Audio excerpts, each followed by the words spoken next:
نحمده ونصلي على رسوله الكريم اما بعد فاعوذ بالله من الشيطان الرجيم بسم الله الرحمن الرحيم رب اشرح لي صدري ويسر لي امري واحلل عقدة من لساني يفقهوا قولي۔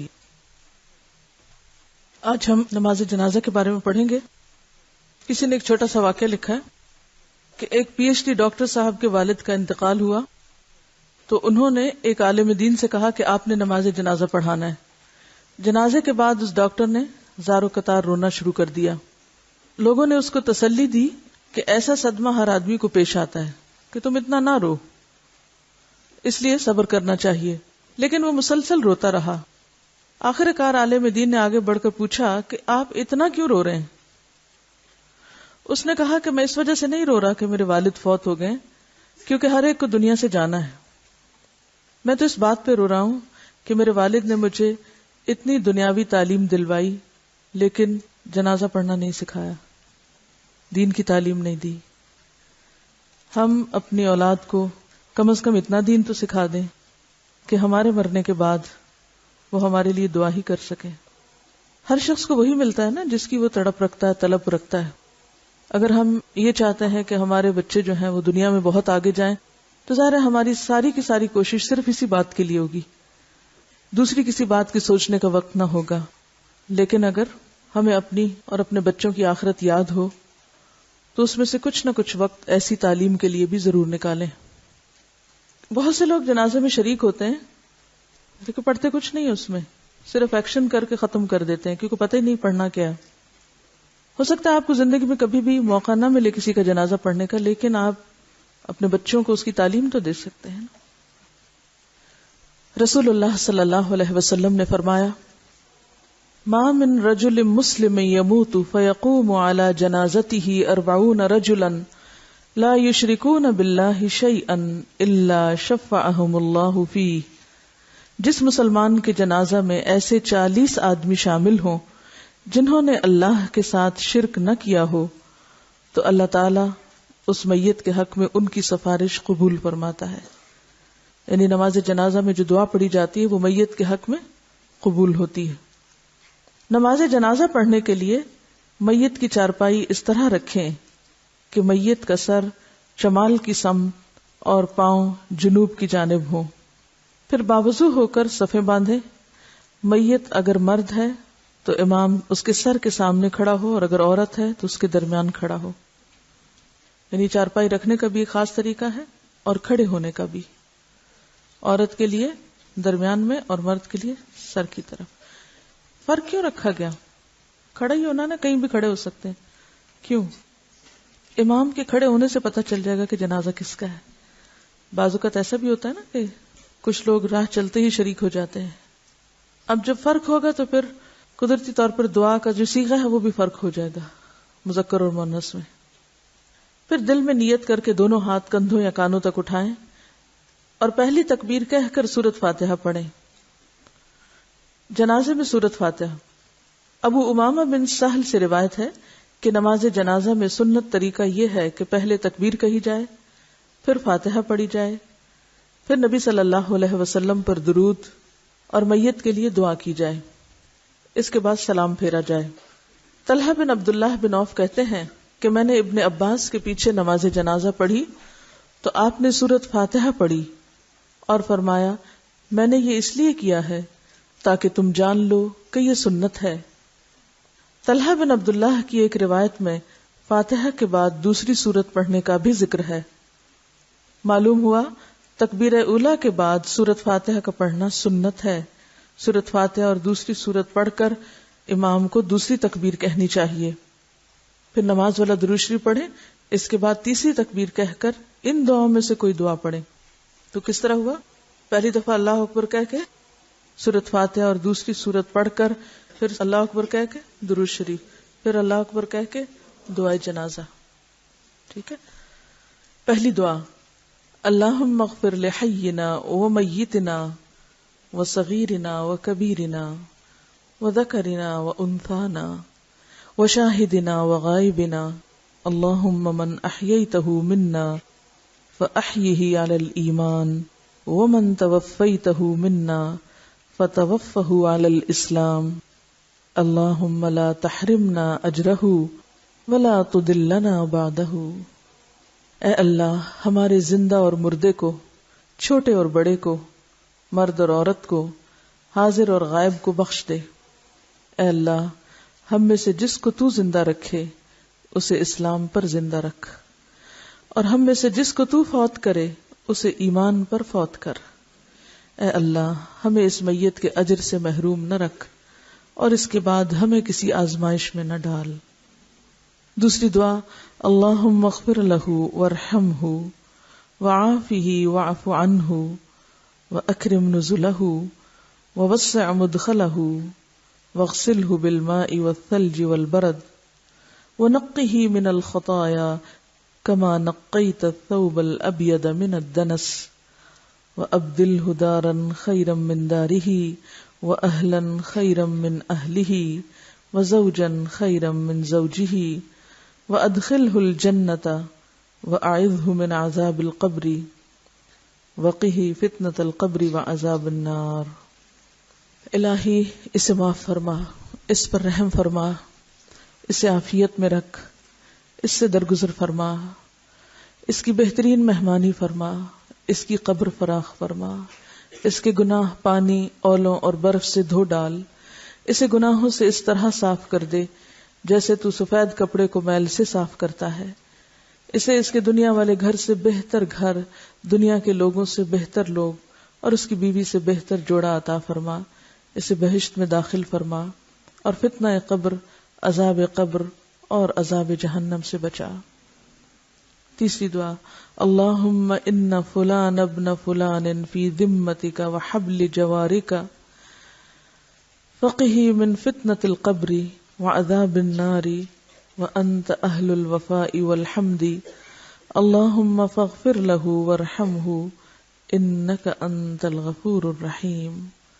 الہی یہ فلاں بن فلاں تیرے ذمے اور تیری رحمت کے سائے میں ہے، اسے فتنہ قبر، عذاب قبر اور آگ کے عذاب سے بچا، تو اپنے وعدے وفا کرنے والا اور لائق تعریف ہے۔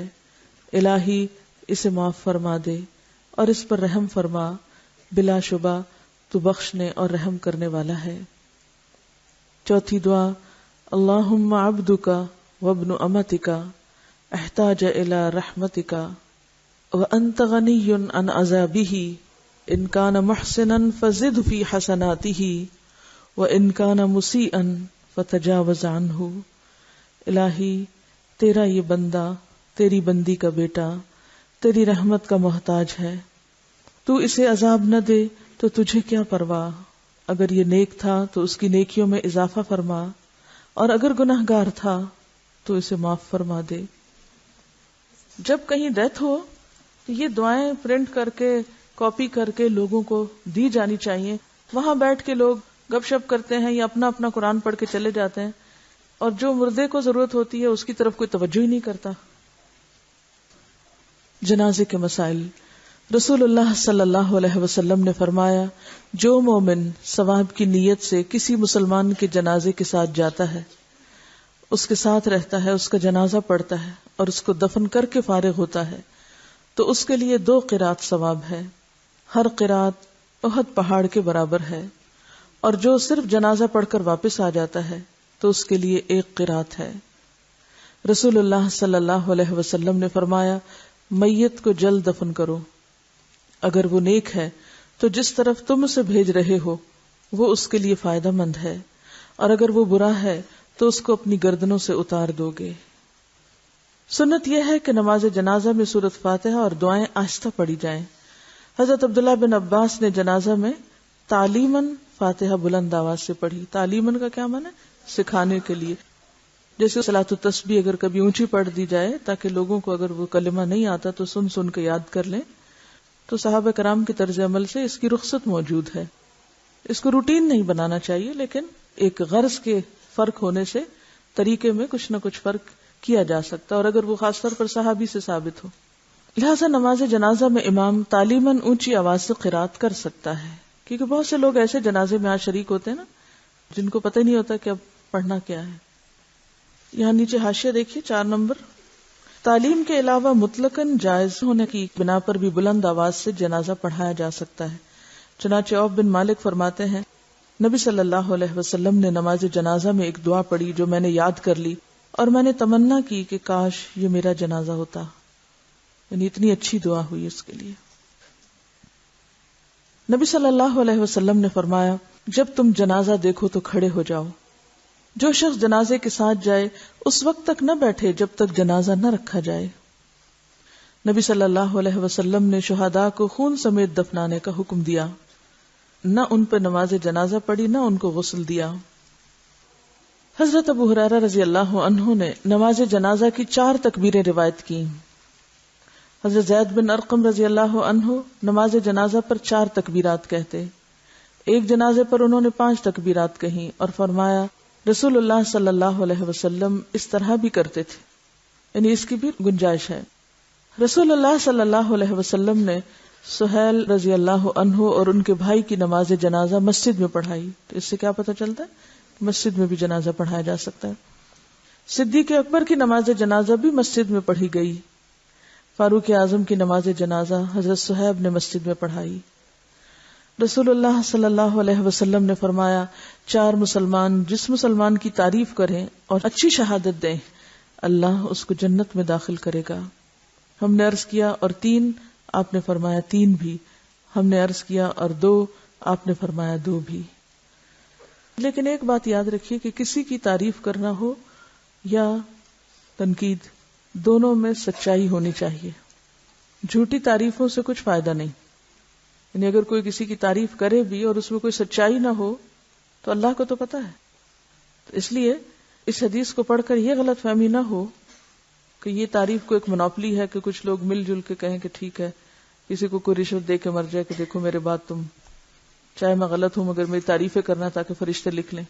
تو جو شخص جس تعریف کا مستحق نہ ہو تو وہ تعریف اس کو فائدہ بھی نہیں دیتی. اور یہ بھی یاد رکھیے کہ اگر آپ کا دل دوسروں کے لیے کھلا ہوگا آپ دوسرے کی خوبی بیان کریں گے تو وہ بھی آپ ہی کے حق میں اچھا ہے. اور اگر آپ دوسروں کے عیب ہی چنتے رہے تو پھر اللہ تعالیٰ ایسے لوگ مقرر کر دے گا جو آپ کے عیب ہی چنتے رہیں گے. حضرت عثمان بن مظعون جو تھے ام العلا انصاریہ جن کے گھر میں انہوں نے وفات پائی وہ فرماتی ہیں کہ جب تجہیز و تکفین کے بعد جنازہ تیار ہوا تو آن حضرت صلی اللہ علیہ وسلم تشریف لائے. میں نے کہا ابو صاحب تم پر خدا کی رحمت ہو. میں گواہی دیتی ہوں کہ خدا نے تم کو معزز کیا. میں اس بات پہ گواہ ہوں کہ خدا نے تمہیں بہت عزت بخشی ہے. ارشاد ہوا تمہیں کس طرح معلوم ہوا کہ خدا نے انہیں معزز کیا؟ میں نے عرض کی کہ میرا ماں باپ آپ پہ فدا ہو یا رسول اللہ. پھر خدا کس کو معزز کرے گا اگر عثمان بن مظعون کو نہیں؟ فرمایا عثمان کو درجہ یقین حاصل تھا اور میں اس کے لیے بہتری کی امید رکھتا ہوں، لیکن خدا کی قسم میں رسول خدا ہو کر بھی نہیں جانتا کہ میرا انجام کیا ہوگا. اور اس غلطی کا ہم میں سے بہت سے لوگ شکار ہیں. جب کوئی فوت ہو جائے تو اس کے لیے تعریف میں ایسے ایسے لفظ بعض اوقات مبالغہ آرائی کے استعمال کرتے ہیں کہ جو زیب نہیں دیتے. مثلا ایک جملہ آپ نے سنا ہوگا میرے والد جنتی یہ فرمایا کرتے تھے. یہ لفظ مجھے کئی دفعہ سننے کا اتفاق ہوا ہے. میرے والد جنتی. کس نے کہا وہ جنتی ہیں؟ کس نے کہا؟ آپ یہ تو کہہ سکتے مجھے امید ہے، لیکن کسی کے بارے میں یہ کہنا کہ تم جنتی ہو یا فلاں جنتی ہو یا ایسی تعریف کرنا، اللہ کے رسول صلی اللہ علیہ وسلم نے اس سے منع فرمایا ہے. جہاں ایک طرف تعریف جو ہے وہ بخشش کا ذریعہ ہے مردے کی، وہاں جھوٹی تعریف آپ کی پکڑ کا ذریعہ ہے. آپ غیب دانی کا دعویٰ کر رہے ہیں. تو الفاظ کے استعمال میں بہت محتاط ہونے کی ضرورت ہے. اور آپ کو معلوم ہے کہ یہ ان عثمان کے بارے میں آپ کہہ رہے ہیں کہ آپ کو ان کی وفات کا اتنا شدید غم تھا کہ آپ نے 3 دفعہ جھک کر ان کی پیشانی کو بوسہ دیا. یعنی ڈیڈ باڈی کی پیشانی کو 3 دفعہ جھک کے بوسہ دیا اور اتنا روئے آپ کہ آپ کے آنسو سے ان کا چہرہ تر ہو گیا. اور آپ نے فرمایا کہ ابو صاحب میں تم سے جدا ہوتا ہوں، تم دنیا سے اس طرح نکل گئے کہ تمہارا دامن ذرا بھی اس سے ملوث نہ ہوا. یعنی تمہارے اندر کوئی دنیا کی محبت نہ تھی. لیکن جب انہی کے بارے میں یہ کہا گیا کہ یہ جنتی ہیں تو آپ وہاں خاموش نہیں رہے. ہم نے کہا تمہیں کیسے پتا چلا؟ مجھے تو اپنے بارے میں نہیں پتا. اور پھر آپ نے خود ان کی جنازہ کی نماز پڑھائی، قبر کے کنارے کھڑے ہو کر اہتمام سے دفن کرایا اور بہت ہی ان کی قدردانی کی، لیکن ناروا تعریف نہیں. اعتدال کا دامن تھامنا سب سے مشکل کام ہے دنیا میں، سب سے مشکل کام ہے دنیا میں اعتدال سے رہنا. ہم جب کسی کی تعریف کرنے لگتے ہیں تو کیا کرتے ہیں؟ اس میں مبالغہ آرائی، جھوٹ، غلط بیانی، جس کا وہ مستحق نہیں وہ بھی باتیں کہ کیا پتا اس سے اس کی بخشش ہو جائے، لہٰذا کہہ دو جو کہنا ہے، چاہے دل کچھ کہہ رہا اور زبان کچھ اور. آپ نے عام طور پہ دیکھا ہوگا جب کوئی فوت ہوتا ہے تو لوگ جھوٹی سچی تعریفیں شروع کر دیتے ہیں، چاہے وہ ڈیزرو کرتا ہو یا نہ کرتا ہو، شاید یہی سوچ کے کہ چلو اس سے اس کی بخشش ہو جائے گی. اسی طرح کسی سے اختلاف ہو تو اس موقع پر دامن تھام کے، دل تھام کے انصاف کی بات کرنا، یہ بھی دیکھنے میں نہیں آتا. کسی کی ایک غلطی دیکھ کر اس کو پورے کا پورا کنڈم کر دیا جاتا ہے، کسی کی ایک خوبی دیکھ کر اس کو جنرلائز کر کے اس کی ساری خامیوں پہ پردہ ڈال دیا جاتا ہے. آپ نے کیا پڑھا فقہ اسلامی میں؟ کیا طریقہ تھا ہمارے سلف کا؟ کیا کیا کرتے تھے؟ کس طرح رہتے تھے وہ؟ اختلاف کے باوجود حسن ظن سے کام لیتے تھے. اور بعضوں کا چھوٹے چھوٹے اختلاف نہیں، بڑے بڑے بھی اختلاف ہوئے، لیکن کسی نے کسی کو کافر قرار نہیں دیا، کسی نے کسی کو واجب القتل قرار نہیں دیا، کسی نے کسی کی ایک غلطی دیکھ کر اس کی ساری خوبیوں کو رگیدا نہیں. تو یہ جو جنرلائزیشن کا مسئلہ ہے اس پر بھی بہت احتیاط کی ضرورت ہے. اس طرح تو دنیا میں کوئی ایک شخص بھی معصوم نہیں ملے گا آپ کو کہ جس سے آپ استفادہ کر سکیں. آپ سب کے لیے مغفرت کی دعا کر سکتے ہیں. اور یہاں تک آپ دیکھیے کہ ہمیں تو نہیں پتا ہوتا نا کہ کسی کا ایمان کیا تھا، لیکن آپ کو پتا تھا عبداللہ بن ابی کا ایمان کیا ہے، پھر بھی آپ دعا کے لیے تیار ہو گئے، لیکن اللہ کی طرف سے آپ کو روک دیا گیا کیونکہ ان کا نفاق واضح تھا. تو ظاہر کافر کے لیے دعا مانگنا منع ہے، مشرک کے لیے منع ہے، منافق کے لیے منع ہے. لیکن آج کے دور میں آپ کسی کا نفاق نہیں جانتے، اس لیے اپنی طرف سے حسن ظن رکھتے ہوئے ہر ایک کے لیے بھلے کی دعا کر دیں، لیکن جھوٹی تعریفیں کسی کی بھی نہ کریں، اور نہ ہی کسی سے اختلاف پر غلط زبان استعمال کریں. ما یلفظ من قول الا لدیہ رقیب عتید. کوئی نہیں چھڑائے گا آپ کو، اپنا حساب خود دینا پڑے گا.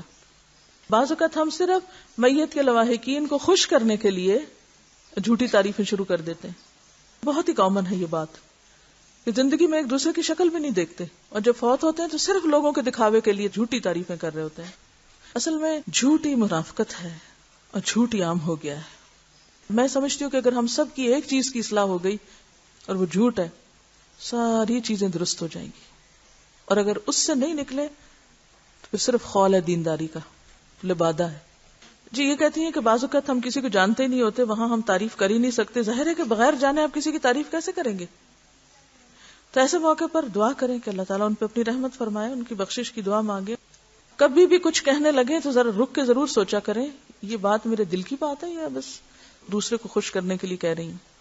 دیکھیے کوئی اگر ہم سے خوش ہو بھی گیا تو کیا دے گا ہمیں؟ بتائیں تھوڑی دیر کے لیے سوچیں کیا دے گا کوئی. اور اگر کوئی ہم سے ناراض ہو بھی گیا کیا نقصان ہو جائے گا؟ بندوں کے ہاتھ میں ہمارا رزق ہے. اللہ کو ناراض کرتے ہیں پرواہ ہی نہیں، فکر ہی نہیں. اسی طرح شہید کہنے سے بھی روکا گیا ہے، اور یہ کتنا کامن ہے ہمارے ملک میں، ہر دوسرا بندہ شہید ہے. ٹھیک ہے اللہ سب کی شہادت قبول کرے، کیونکہ شہادت تو نیت کے ساتھ ہے. غائبانہ نماز جنازہ. غائبانہ نماز جنازہ پڑھنے پر نجاشی کے قصے سے دلیل لی جاتی ہے. یہ قصہ صحیح بخاری اور صحیح مسلم میں موجود ہے. حبشہ میں نجاشی کی وفات ہوئی اور مدینہ میں رسول اللہ صلی اللہ علیہ وسلم نے صحابہ کو ہمراہ لے کر اس کی نماز جنازہ پڑھائی. اس سے معلوم ہوا کہ میت کی غائبانہ نماز جنازہ پڑھی جا سکتی ہے. یہی جمہور کا مسلک.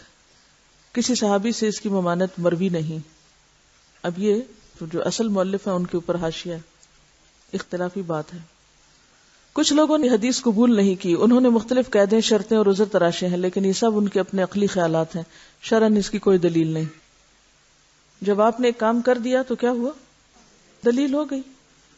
مثلا یہ کہا جاتا ہے کہ یہ عمل نبی صلی اللہ علیہ وسلم کے ساتھ خاص تھا، مگر یاد رہے کہ نبی صلی اللہ علیہ وسلم کا ہر عمل پوری امت کے لیے اسوہ اور نمونہ ہے. اس لیے آپ کا کوئی عمل آپ کے ساتھ اس وقت تک خاص نہیں قرار دیا جا سکتا جب تک کہ اس کے خاص ہونے کی کوئی واضح دلیل نہ ہو. یعنی یہ ثابت کرنا کہ یہ آپ کے لیے خاص ہے، اس کے لیے بھی دلیل ہونی چاہیے. یہ بھی کہا جاتا ہے کہ آپ کے لیے نجاشی کی میت سے پردہ ہٹا دیا گیا تھا، مگر اولاً تو اس کی کوئی صحیح روایت نہیں. دوسرے یہ کہ اگر پردہ ہٹا بھی دیا گیا ہو تو یہ خاص ہونے کی دلیل نہیں بن سکتا، کیونکہ یہ تو اس بات کی کوئی دلیل نہیں کہ پردے کا ہٹایا جانا ہی اس نماز کے مشروع ہونے کی بنیاد تھی. دوسرے نبی صلی اللہ علیہ وسلم نے گہن کی نماز پڑھائی دوران نماز آپ کو جنت و جہنم دکھائی گئی، کیا کوئی کہہ سکتا ہے کہ چونکہ آپ کے بعد کسی کو جنت و جہنم نہیں دکھائی جائے گی اس لیے گہن کی نماز آپ کے ساتھ خاص ہوئی اور کسی اور کے لیے مشروع نہیں؟ اگر آپ نے گہن کی نماز پڑھی تو سب کے لیے پڑھنی جائز ہے۔ یہ بھی کہا جاتا ہے کہ یہ نماز نبی صلی اللہ علیہ وسلم نے صرف نجاشی کے لیے پڑھی، دوسرے صحابہ کی وفات ہوئی اور آپ کو خبر بھی ملی مگر آپ نے ان کی نماز جنازہ غائبانہ نہیں پڑھی، مگر یہ بھی صحیح نہیں کیونکہ نجاشی کی وفات پر رجب 9 ہجری میں یہ نماز جنازہ غائبانہ مشروع ہوئی اور اس وقت سے آپ صلی اللہ علیہ وسلم کی وفات تک آپ سے دور دراز کسی صحابی کے وفات پانے کا کوئی ذکر نہیں ملتا۔ ٹھیک ہے، یعنی ان کے خیال میں نجاشی کی وفات کب ہوئی؟ 9 ہجری میں، اور اس کے بعد آپ کی زندگی میں کوئی ایسا واقعہ نہیں ہوا کہ صحابہ کی وفات کی خبر سنی ہو۔ اور اگر کسی کی وفات ہوئی بھی اور آپ کو اس کا علم بھی ہوا پھر بھی آپ نے اس کی غائبانہ نماز جنازہ نہ پڑھی تو زیادہ سے زیادہ یہ بات اس کی دلیل ہوگی کہ نماز غائبانہ چھوڑی جا سکتی ہے، تخصیص کی دلیل نہ ہوگی۔ باقی رہے شہداء تو بالعموم ان کی نماز جنازہ پڑھی نہیں جاتی، تو بہت سے صحابہ کرام جو باہر جا کے کہیں فوت ہوئے وہ شہید کے درجے میں تھے۔ یہ بھی کہا جاتا ہے کہ نجاشی ایسی جگہ فوت ہوا تھا جہاں کوئی نماز جنازہ پڑھنے والا نہ تھا، مگر سیرت نگاروں نے لکھا ہے کہ مکہ میں حبشہ کی ایک جماعت نے آ کر ایمان قبول کیا تھا۔ یہ بھی کہا جاتا ہے کہ نجاشی ایسی جگہ فوت ہوا تھا جہاں کوئی نماز جنازہ پڑھنے والا نہ تھا، مگر سیرت نگاروں نے لکھا ہے کہ مکہ میں حبشہ کی ایک جماعت نے آ کر ایمان قبول کیا تھا جس پر وَإِذَا سَمِعُوا مَا أُنزِلَ إِلَى الرَّسُولِ اور دوسری آیات نازل ہوئیں۔ پھر مدینہ میں ان کی ایک بڑی مومن جماعت تشریف لائی تھی، یعنی یہ تو بات بعید ہے، بہت عقل سے دور ہے کہ اتنے مسلمان ایک جگہ ہوں اور وہ اپنے معزز ترین بادشاہ کی نماز جنازہ ادا نہ کریں، لہٰذا یہ عذر درست نہیں ہے۔ قبر پر نماز جنازہ، یعنی ایک بار اگر کوئی شخص دفن ہو چکا ہو تو کیا پھر بھی جنازہ پڑھا جا سکتا ہے؟ حضرت ابو ہریرہ رضی اللہ عنہ سے روایت ہے کہ سیاہ رنگ کی ایک خاتون مسجد نبوی میں جھاڑو پھیرا کرتی تھی، وہ نظر نہ آئی تو آپ نے اس کے بارے میں پوچھا، صحابہ نے بتایا کہ وہ فوت ہو گئی۔ آپ نے فرمایا تم نے مجھے کیوں نہ اطلاع کی، مجھے اس کی قبر بتاؤ۔ صحابہ نے آپ کو اس کی قبر بتائی، پھر آپ نے قبر پر نماز جنازہ پڑھی اور فرمایا یہ قبریں تاریکی اور ظلمت سے بھری ہوتی ہیں، میری نماز کے سبب اللہ تعالیٰ ان کو روشن کر دیتا ہے۔ تو اس سے کیا پتہ چلتا ہے کہ مسجد کی صفائی، ایسی جگہ کی صفائی جہاں اللہ کا ذکر بلند کیا جائے، بڑی سعادت کے کاموں میں سے، اس کو خوشی اور شوق سے کرنا چاہیے، اس کو اپنی شان کے خلاف نہیں سمجھنا چاہیے۔ دین کی صحیح تعلیم کو عام کرنا کتنا ضروری ہے اور اس کا فائدہ ہمیں دنیا میں بھی کس طرح پہنچتا ہے۔ اگر ہم لوگوں کو شرک سے منع نہیں کریں گے تو ہمارے جنازے بھی پھر کون پڑھیں گے؟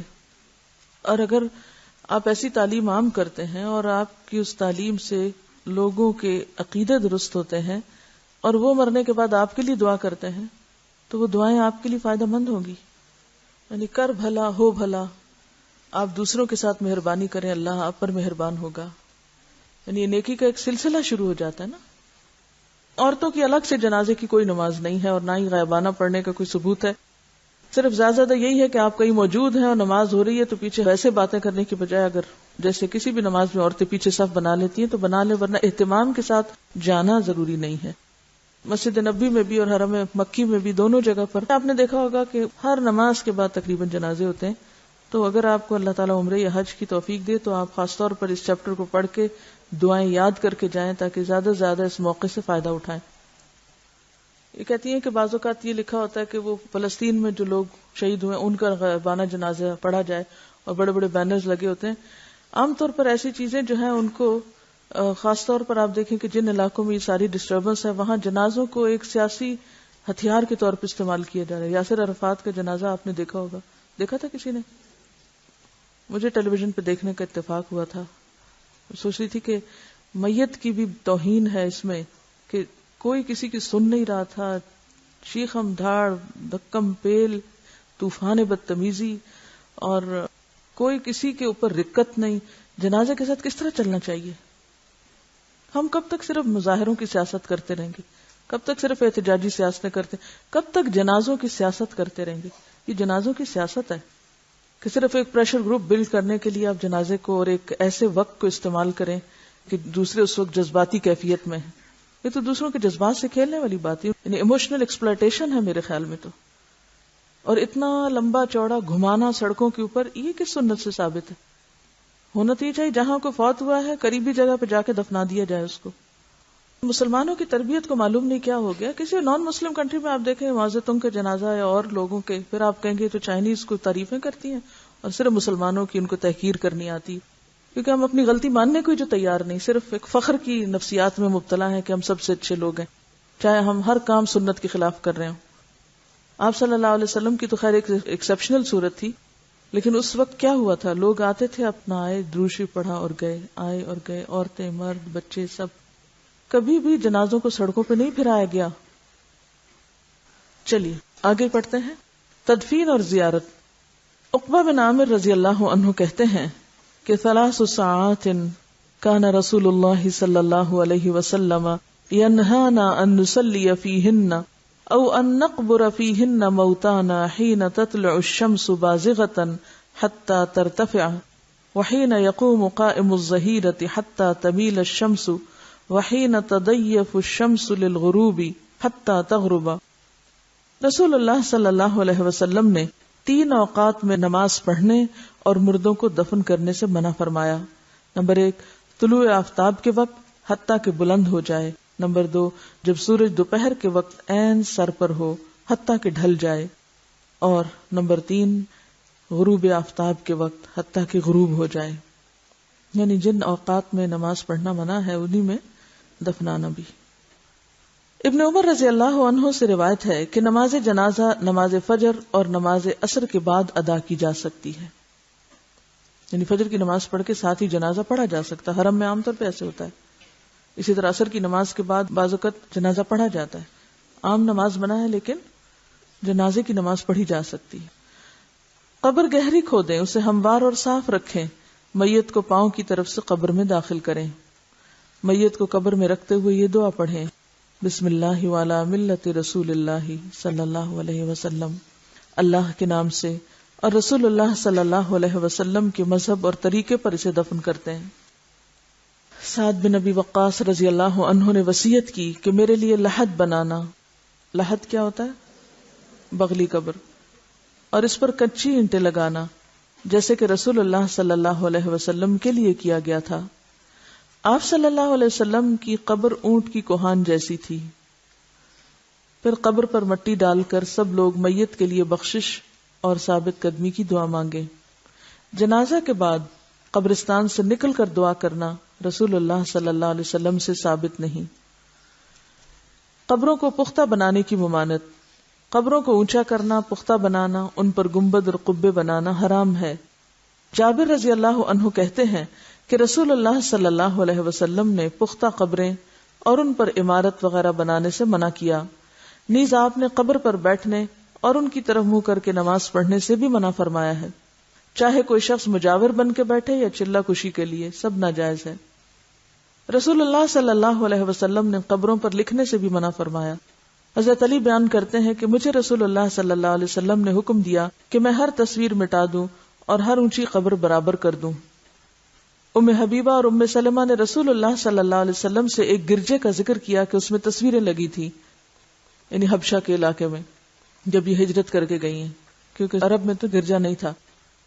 آپ نے فرمایا جب ان لوگوں کا کوئی نیک شخص مر جاتا تو وہ اس کی قبر پر مسجد بناتے اور وہاں تصویریں بناتے. قیامت کے دن یہ لوگ اللہ کے سامنے بدترین مخلوق ہوں گے. رسول اللہ صلی اللہ علیہ وسلم نے آخری بیماری مرض الموت میں فرمایا اللہ تعالیٰ یہود و نصارہ پر لعنت کرے جنہوں نے اپنے پیغمبروں کی قبروں کو مسجدیں بنا لیا. حضرت عائشہ نے فرمایا اگر اس بات کا ڈر نہ ہوتا کہ لوگ آپ کی قبر کو مسجد بنا لیں گے تو آپ کی قبر کھلی جگہ میں ہوتی، یعنی اس ریسٹرکٹڈ ایریا میں نہیں. اور یاد رکھیے کہ یہ جو قبر کے ساتھ مسجد نبوی ہے یہ قبر کی وجہ سے نہیں بنائے گی، مسجد پہلے تھی اور قبر قریب بنائے گی اور پھر وسعت کی وجہ سے وہ ایک طرح سے جیسے مسجد کے اندر شامل ہوگی، حالانکہ اب بھی وہ ایک طرح سے الگ ہے، ایک کارنر پر ہے، بیچ میں نہیں آئی. ساری ایکسٹینشن پیچھے کی طرف ہوئی، آگے نہیں ہوئی. رسول اللہ صلی اللہ علیہ وسلم نے فرمایا میں نے تمہیں قبروں کی زیارت سے منع کیا تھا، اب تم ان کی زیارت کیا کرو. ایک روایت میں ہے قبروں کی زیارت موت یاد دلاتی ہے. شیخ البانی فرماتے ہیں نبی صلی اللہ علیہ وسلم نے قبروں کی زیارت کرنے والی عورتوں پہ لعنت کی، مگر اس کے بعد آپ نے اجازت دے دی تو اس میں مرد عورت دونوں شامل ہیں. آپ صلی اللہ علیہ وسلم ایک ایسی عورت کے پاس سے گزرے جو قبر پر بیٹھی رو رہی تھی. آپ نے اسے اللہ سے ڈرنے اور صبر کرنے کا حکم دیا. اگر عورتوں کا قبرستان جانا ناجائز ہوتا تو آپ اس کو قبرستان آنے سے بھی منع کرتے, صرف رونے سے نہیں بلکہ وہاں بیٹھنے سے یا آنے سے بھی. حضرت عائشہ اپنے بھائی عبد الرحمن کی قبر کی زیارت کو گئیں. ان سے کہا گیا کیا نبی صلی اللہ علیہ وسلم نے عورتوں کو اس سے منع نہیں کیا؟ تو حضرت عائشہ نے فرمایا پہلے منع کیا تھا پھر اجازت دے دی تھی. حضرت عائشہ فرماتی ہیں میں نے نبی صلی اللہ علیہ وسلم سے پوچھا جب میں قبرستان میں جاؤں تو کون سی دعا پڑھوں, اور آپ نے دعا سکھائی. تو اس سے کیا پتہ چلتا ہے کہ عورت جا سکتی ہے لیکن کثرت سے جانا منع ہے, ورنہ تو آپ کہتے کہ تم نے جانا ہی کیا ہے وہاں تو کیوں یہ دعا سیکھتی ہو. حضرت ابو ہریرہ سے روایت ہے کہ رسول اللہ صلی اللہ علیہ وسلم نے کثرت سے قبروں کی زیارت کرنے والی عورتوں پہ لعنت فرمائی ہے. اس سے پتہ چلتا ہے کہ بکثرت زیارت منع ہے مگر کبھی کبھار جانے کی رخصت موجود ہے. وجہ کیا ہے؟ آپ صلی اللہ علیہ وسلم فرمایا فزوروها فانها تزهد الدنيا وتذكر الاخرہ, ان کی زیارت کیا کرو کیونکہ یہ دنیا سے بے رغبتی کرواتی ہے انسان کو اور آخرت کی یاد دلاتی ہیں. رسول اللہ صلی اللہ علیہ وسلم نے فرمایا مردوں کو برا نہ کہو, جو اعمال انہوں نے کیے تھے وہ انہیں مل گئے. ہم لوگ اس ادب اور اخلاق سے بھی عاری ہیں, وہیں بیٹھے بیٹھے شروع ہو جاتے ہیں کہ اس کا چہرہ ایسے لگ رہا ہے, اس کے ہونٹ ایسے ہیں تو اس کا ناک ایسا ہے تو اس کی رنگ ایسا ہو رہا ہے تو اس نے پتہ نہیں کون کون سا گناہ کیا ہوگا. حالانکہ بعض اوقات بعض بیماریاں ایسی ہوتی ہیں کہ جن کی وجہ سے اسکن کا رنگ تبدیل ہو جاتا ہے. اور ایک بات یاد رکھیے کہ جو شخص یہ کہتا ہے کہ لوگ ہلاک ہو گئے وہ سب سے زیادہ ہلاک ہونے والا ہے. کوئی حق نہیں کسی کو کہ کسی کے بارے میں کس طرح کمنٹ کرے, یعنی کسی کی تعریف اگر نہیں کر سکتے تو اس کی برائیوں پر بھی زبان نہ کھولو کیونکہ وہ اپنے انجام کو پہنچ گئے. زیارت قبور کی دعائیں. جو شخص قبروں کی زیارت کرنے جائے تو وہ یہ دعا پڑھے السلام علی اہل الدیار من المؤمنین والمسلمین ویرحم اللہ المستقدمین منا والمستأخرین وَإِنَّا إِنشَاءَ اللَّهُ بِكُمْ لَلَاحِقُونَ. مومن اور مسلمان گھر والوں پر سلامتی ہو, ہم میں سے آگے جانے والوں اور پیچھے رہنے والوں پر اللہ تعالی رحم فرمائے, اور اگر اللہ نے چاہا تو ہم بھی ان قریب تم سے ملنے والے ہیں. مسلم ہی کی ایک روایت میں یہ الفاظ بھی ہیں اسأل اللہ لنا ولکم العافیہ, میں اللہ تعالی سے اپنے اور تمہارے لیے عافیت کی دعا کرتا ہوں. آپ نے سوال یہ کیا تھا کہ اگر کوئی شخص کہیں فوت ہو جائے تو اس کو ٹرانسپورٹ کر کے دوسری جگہ لے جایا جا سکتا ہے. پسندیدہ تو یہی ہے کہ جہاں کوئی فوت ہو وہیں دفن کرے, کیونکہ زمین تو ساری اللہ کی ہے. کیونکہ ظاہر ہے کہ کسی مردے کو ٹرانسپورٹ کرنا آسان کام نہیں, الا یہ کہ کہیں کوئی مسلمانوں کا قبرستان نہیں یا کوئی جگہ نہیں مل رہی تو دوسری جگہ لے جا کے دفن کر دیں, لیکن کتنا خرچ اٹھتا ہے اس پہ.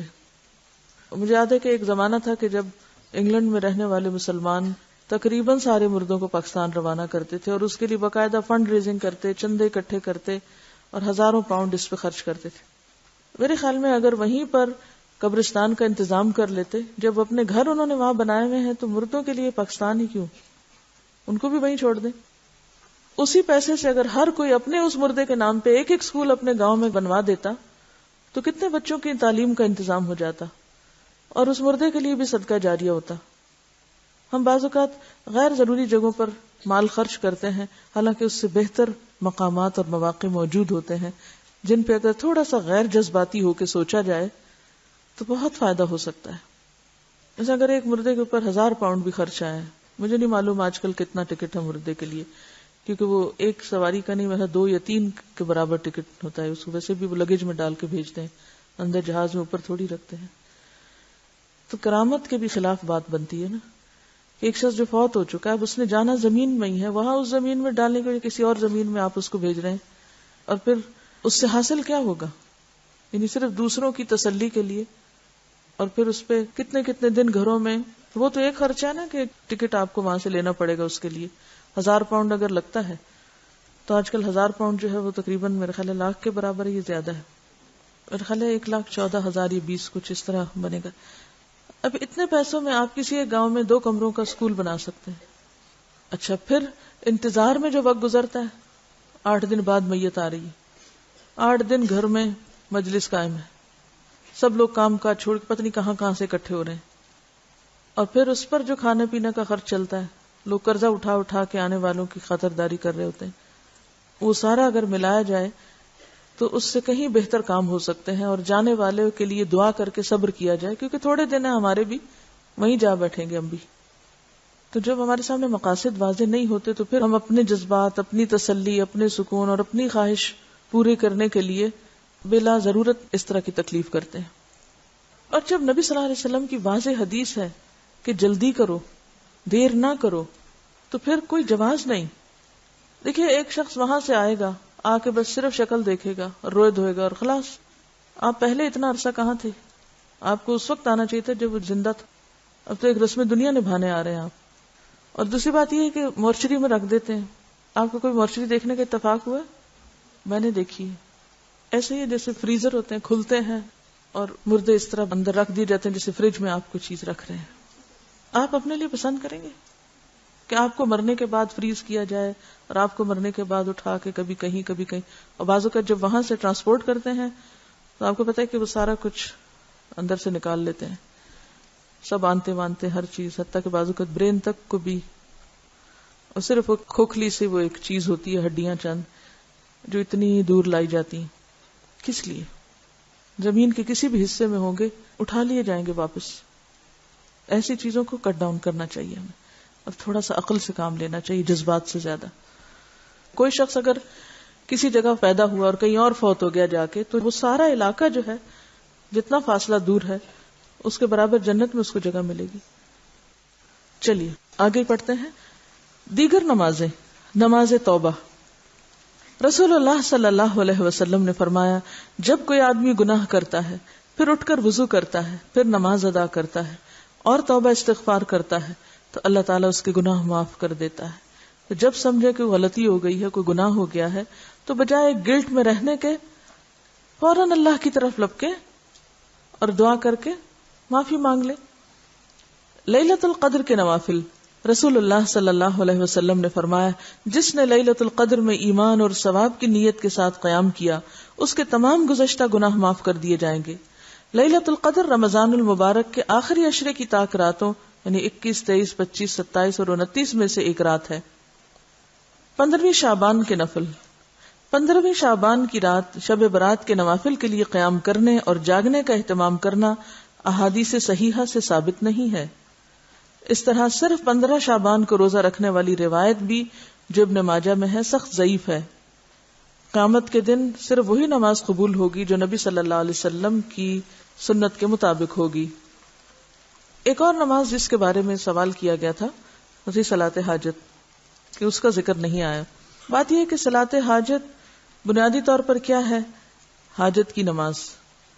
حاجت کی نماز سے مراد کیا ہے کہ جب آپ کو کوئی ضرورت پیش آئے, جیسے حدیث میں آتا ہے آپ صلی اللہ علیہ وسلم کو جب بھی کوئی مشکل پیش آتی تو آپ فوراً نماز کی طرف لپکتے, جیسے قرآن میں بھی آتا ہے وَاسْتَعِينُوا بِالصَّبْرِ وَالصَّلَاةِ, صبر اور نماز کے ساتھ مدد لو. تو اس میں آپ جا کے 2 رکعت نفل پڑھ کے اللہ سے دعا کر لیں, یہی صلاۃ حاجت ہے. وہ جو دعا ہے اس کے بارے میں بعض لوگوں کا خیال ہے کہ اس کی سند ضعیف ہے, لیکن بحیثیت دعا کے یعنی بحیثیت دعا اس میں کوئی کمی بیشی نہیں ہے. اگر آپ یہ نہ سمجھیں کہ یہ نبی صلی اللہ علیہ وسلم سے ثابت ہے, اور ویسے دعاؤں میں بحیثیت دعا کے اس کو پڑھ لیں جیسے آپ اپنی اردو پنجابی کی دعائیں مانگتے ہیں, تو اس طرح تو کوئی حرج نہیں. لیکن یہ سوچنا کہ یہ چیز نبی صلی اللہ علیہ وسلم سے اسی طریقے کے ساتھ ثابت ہے تو ایسا نہیں ہے, کیونکہ روایت میں ضعف ہے, اس لیے اس مخصوص طریقے کی پابندی لازم نہیں, یعنی اس مخصوص طریقے کی پابندی نہیں کرنی چاہیے. لیکن 2 رکعت نماز پڑھنے سے کوئی چیز آپ کو نہیں روکتی. آپ کو جب بھی کوئی حاجت ہو آپ اس وقت 2 رکعت نماز پڑھ سکتے ہیں, یہی صلاۃ حاجت ہے. ٹھیک ہے, چلیے کام تمام. تو الحمدللہ آپ کی کتاب مکمل ہوئی. وآخر دعوانا ان الحمد للہ رب العالمین. سبحانک اللہم وبحمدک نشہد ان لا الہ الا انت نستغفرک ونتوب الیک. السلام علیکم ورحمۃ اللہ وبرکاتہ.